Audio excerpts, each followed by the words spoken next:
And we have caught up with Greg Brown of the Pittsburgh Pirates. Kind of hard to find this guy. I mean, he's in Florida one day, he's in Houston the next. Greg, good morning. Good morning. Yeah, it's we were in Florida for a while, and now we got into Houston last night. Well, of course, we'll be in the next time we talk on Wednesday morning. We'll be in Cincinnati on opening day eve, and it's.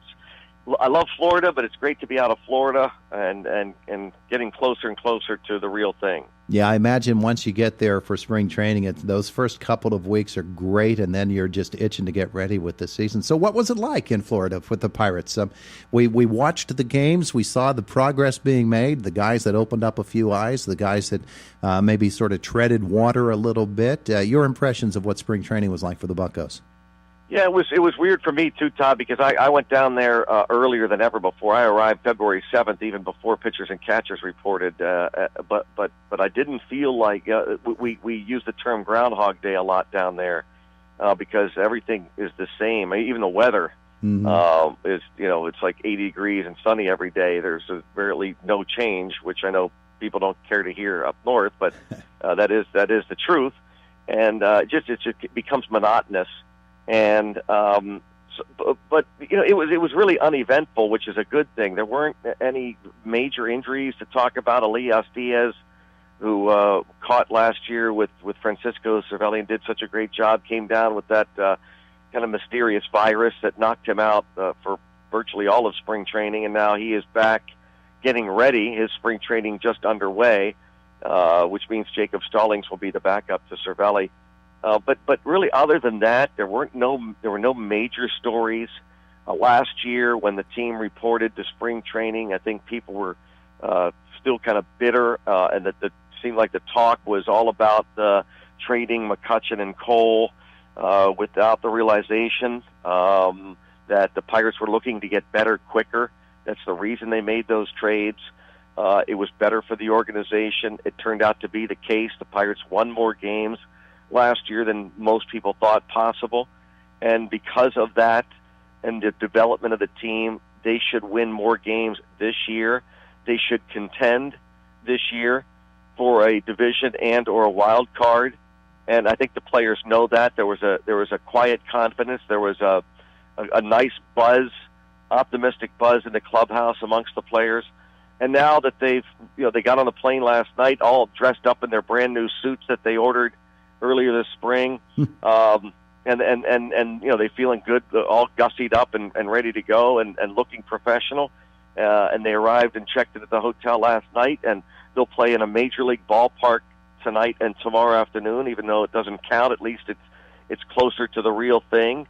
And I think that they're optimistic. They're hopeful. And they're also happy to be out of Florida. Absolutely. Some of the things, though, that we looked at in Florida and that we're curious about as the season is ready to get started is the middle infield. Adam Frazier, of course, he's a known quantity with the bat. That's a terrific aspect of his game. But people wondering about his fielding and about the working with Eric Gonzalez, the new shortstop, that middle infield's really important, isn't it? Oh, it is. I mean, if you want to start with a strong defense, which you should, you start with the defense up the middle, starting with a catcher, the two middle infielders, and the center fielder. We know what they have in Francisco Cervelli. And by the way, I think Cervelli, if he stays healthy, that's, I know, a huge if. If anybody is excited about the season starting, it is Cervelli. I think he's out to win a Gold Glove, to be honest with you. I think he's looked to having his best year ever. So they've got the good one. They got Starling Marte, who I think wants to win a Gold Glove in center field. And then you've got the unknowns of Gonzalez and Frazier. We did see Gonzalez, of course, for the first time. He had been traded over from the Cleveland Indians this winter, but we got a chance to see him play a bunch. And one thing is for sure, he will get to a lot of baseballs. He's very athletic. I heard one person say he's going to do a lot of things that will wow you. You'll applaud most nights. You'll love what he does, but there are going to be occasions when he frustrates you and you'll scratch your head. Now, I've not seen that yet. No, I shouldn't say that. I've seen at the plate, I saw him chase some pitches out of the zone that, would frustrate anyone. Mm-hmm. But I do like the athleticism. I think Adam Frazier is going to be much better if he stays at second base the whole season. He's not going to win a Gold Glove, but he's going to get to the balls that he needs to get to. I think he's fearless.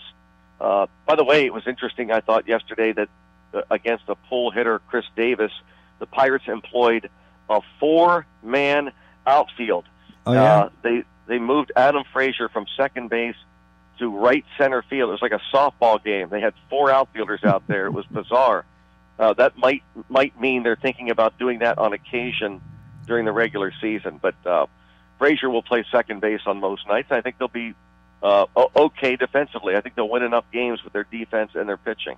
Yeah, you put the R for Rover on Adam's baseball card now, huh? Yeah, exactly right. Hey, Greg, one of the things that we watch when spring training is the way that it is. Number one, the Pirates' backups, it seems to be much more competitive this year. They've got some real talent. Did Pablo Reyes play his way onto this team? Well, if he was not penciled in already, he has. The Pirates haven't announced it yet, but I'd be stunned if he's not on the club because he brings an energy that, frankly, will be missed without Josh Harrison. When Jay Hay came to the team, traded over from the Cubs, he was kind of an afterthought in that trade. I don't think anyone expected him to not only be a regular, but an all-star. But when he came to the team, he bounced around and played some second and third and a little bit of outfield, and before he settled in one position. And that's what Reyes brings. Reyes brings a great energy, and there's something different about when he gets to the plate with, as Hurdle likes to say, bad intentions.